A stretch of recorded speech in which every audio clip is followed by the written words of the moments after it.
So now we will understand about the roadmap and approach of Six Sigma. Let us understand the difference between sporadic problem and chronic problem.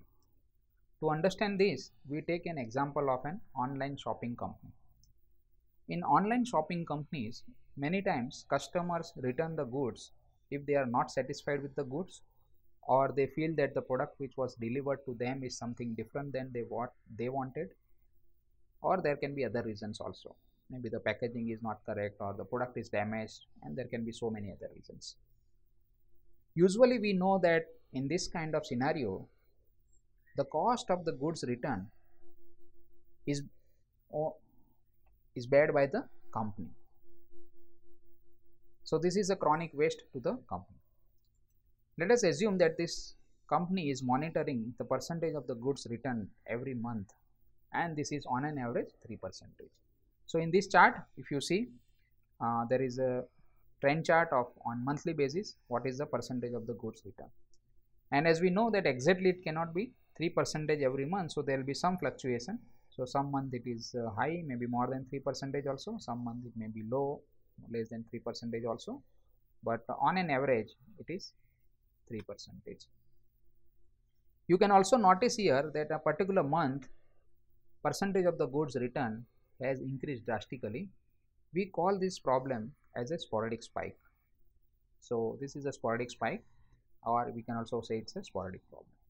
Most of the companies, they only focus on solving these sporadic problems. In Six Sigma methodology, we say we have to solve sporadic problems, but we have to give major focus on the chronic waste.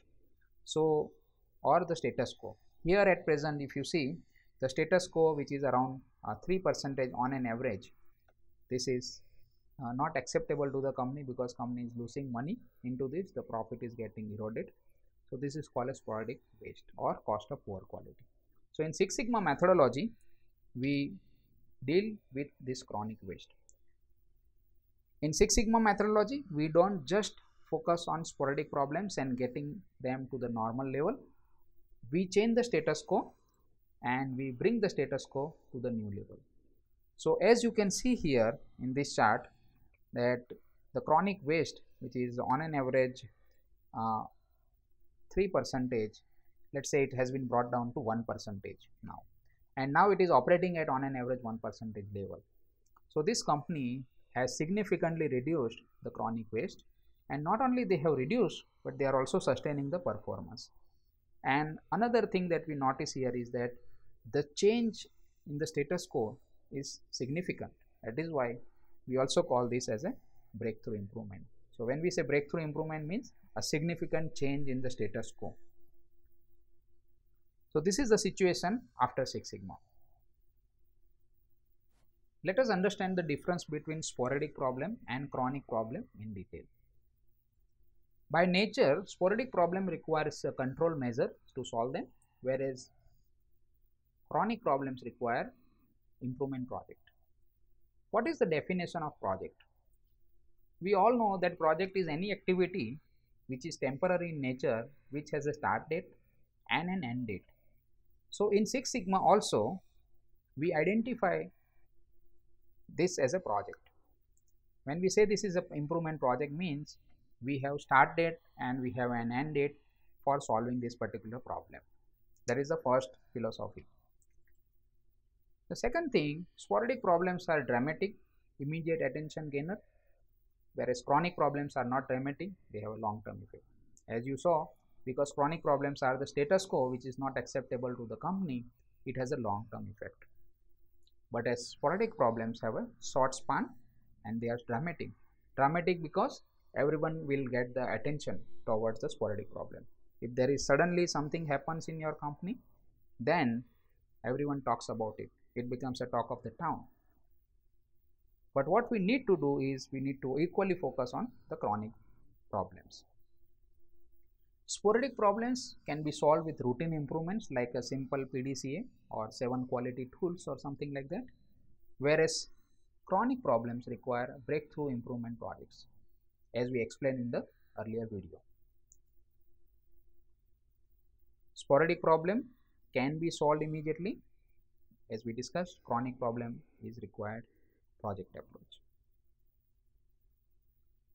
Sporadic problem may be solved individually by one person or one department, but usually in order to solve chronic problems, we need a team approach.